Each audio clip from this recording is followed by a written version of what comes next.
मैं मैं कितना सर्द उसका मानूं। आज पापा को झुका दूं, फिर 2-4 दिन बाद ये पापा को बोलेगा फिर से ऐसा करो। मेरा बाप है, मेरी शान है, मेरा गुरूर है। मर जाऊंगी लेकिन किसी के सामने झुकने नहीं दूंगी। बहुत सी गलती हुई, बहुत बार मैंने माफ करवाया अपने पति को, उसी का फायदा उठा रहे हो। जी हाँ, राजा ब्लॉग और उनकी वाइफ की कंट्रोवर्सी का क्लाइमेक्स यहीं से स्टार्ट होता है। बीते कुछ दिनों से राजा ब्लॉग और उनकी वाइफ में बहुत ही ज़्यादा फाइट चल रहा है, तो मैं लेकर आई हूँ आपके साथ राजा ब्लॉग की और उनकी वाइफ की फुल कंट्रोवर्सी स्टोरी। ये स्टोरी सुनने के बाद आपका क्या रिएक्शन होता है, आप भी कमेंट बॉक्स में अपना रिएक्शन ज़रूर दीजिएगा। कहानी यहाँ से स्टार्ट होती है कि राजा ब्लॉग अपनी वाइफ को बोलता है कि तुम चलो अपने पापा के घर, मुझे अजय भाई के साथ जाना है कहीं घूमने। 2 से 4 दिन तक मैं उनके साथ घूमना चाहता हूँ, क्योंकि अजय भाई ने बोला है कि जब से तुम्हारी शादी हुई है मैं तुम्हारे साथ कहीं भी घूमने नहीं गया। तो यहाँ पर राजा ब्लॉग की वाइफ बोलती है कि मेरा मन नहीं है, मैं अभी पापा के घर से हो के आई हूँ, मुझे यहाँ अपने घर लखनऊ में ही छोड़ दो और तुम चली जाओ।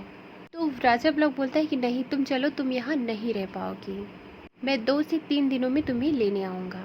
3 से 4 दिन तक राजा ब्लॉग अपने दोस्त अजय के साथ रहता है। फिर अजय से उसकी क्या कन्वर्सेशन होती है अब ये तो राजा ब्लॉग ही जान सकता है। अचानक से जब राजा ब्लॉग अपनी बीवी के मायके पहुँचता है तो वहाँ उसके पिता से फाइट होती है। देवी जी के जो पिता हैं उनसे राजा ब्लॉग की फाइट होती है इस चीज़ को लेकर कि कोई वीडियो था जो कि देवी जी का वीडियो था और उसे डिलीट कराने के लिए कई दिनों से केस लड़ रहा था राजा ब्लॉग। और उस दिन फाइनल डेट था जबकि वो केस जीत चुका था और वो वीडियो डिलीट होने वाली थी। तो वो बोलता है देवी जी के पिता से कि तुम मेरे साथ चलो, तो वो बोलते हैं कि नहीं मैं नहीं जाऊँगा, तुम्हारी बीवी है तुम जाओ।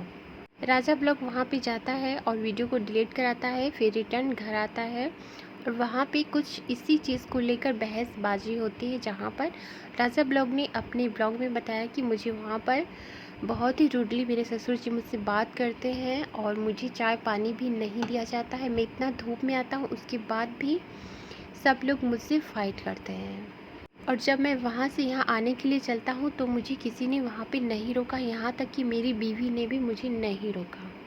और अपने घर लखनऊ आने के बाद मेरी बीवी का कॉल आता है कि मैं तुम पे जा रही हूँ पुलिस केस करने। फिर कुछ वो रिकॉर्डिंग सुनाता है जिसमें देवी जी बोल रही हैं कि तुम वीडियो बनाते हो और सोशल मीडिया पर डालते हो, तो अब मैं भी वीडियो बनाऊंगी और सोशल मीडिया पर डालूंगी। इससे पहले देवी जी जो कि राजा ब्लॉग की पत्नी है, उनका नाम है राधिका और जया। उनका कोई भी फेसबुक पे, इंस्टाग्राम पे या यूट्यूब पे कोई भी अकाउंट नहीं था, यहाँ तक कि उनका कहना है कि उनको वीडियो बनाने भी नहीं आता था और अभी भी नहीं आता है। और इसी का फ़ायदा उठा रहा था राजा ब्लॉग, क्योंकि आप सब अभी तक जो देखते आए थे कि राजा ब्लॉग के ब्लॉग में देवी जी हमेशा खाती पीती चिकन मटन यही सब नज़र आती थी, आराम फरमाते हुए नज़र आती थी, लेकिन ऐसा बिल्कुल भी नहीं था। देवी जी ने अब ये सारी चीज़ें सोशल मीडिया पर लानी स्टार्ट की है तब जबकि उनका पूरा अकाउंट बन चुका है इंस्टाग्राम, फेसबुक और यूट्यूब पर। क्योंकि राधिका, जिनका नाम जया है और राजा ब्लॉग की पत्नी है, उन्होंने बोला कि तुम आओ मुझे लेके जाओ, मेरे पापा तुमसे माफ़ी मांगने के लिए तैयार हैं। लेकिन राजा ब्लॉग ने शर्त लगाई कि नहीं, तुम्हारे पिता को सीधा मेरे पैर पकड़ के माफ़ी मांगने होंगे और वीडियो बनेगा और वीडियो सोशल मीडिया पर डालना होगा। तो इस चीज़ के लिए राधा एग्री नहीं हुई, क्योंकि राधा के पिता सरकारी नौकरी करते हैं और वहाँ पर अगर ये वीडियो वायरल हुई तो उनके पिता की क्या इज्जत रह जाएगी, ये कहना है राधिका का। लेकिन इस चीज़ को राजा ब्लॉग मानने के लिए तैयार नहीं है और वहाँ पर राधिका भी इस चीज़ को मानने के लिए तैयार नहीं है। भाई कोई भी बेटी रहेगी तो ये चीज़ मानने के लिए बिल्कुल भी एग्री नहीं होगी और ये शर्त रखवाई है अजय ने, जो कि राजा का दोस्त है। इतना ही नहीं, राजा ब्लॉग अपनी वाइफ को गंदे वीडियो रिकॉर्डिंग भेज रहा है, साथ ही बहुत गंदी गंदी गालियाँ दे रहा है, जो कि अपने अकाउंट पर राधिका ने बताया है। और राजा ब्लॉग अब बोल रहा है कि अगर तुम मेरे यहाँ आए तो मैं तुमको मार दूंगा, तुम्हारी चिथड़ी उड़ा दूंगा, तुम्हारा पता भी नहीं चलेगा कि तुम कहाँ गई। इस तरह से धमकी दे रहा है अपनी वाइफ को, साथ ले जाने के लिए भी तैयार नहीं है। इतना तक कि राधिका ने कहा कि मैं अपने घर लखनऊ आ जाती हूँ, तो उसने कहा आओ, घर मेरे नाम पर है, तुम आए तो तुम्हें महिला पुलिस बुलाकर धक्के मारकर बाहर निकलवा दूंगा। अब हर तरह से हारी हुई राधिका ने क्या किया, सोशल मीडिया पे मदद मांगना शुरू किया और अपना अकाउंट बनाया और अपनी बातों को रखा, जिससे सारी चीज़ें शीशे की तरह साफ हो गई।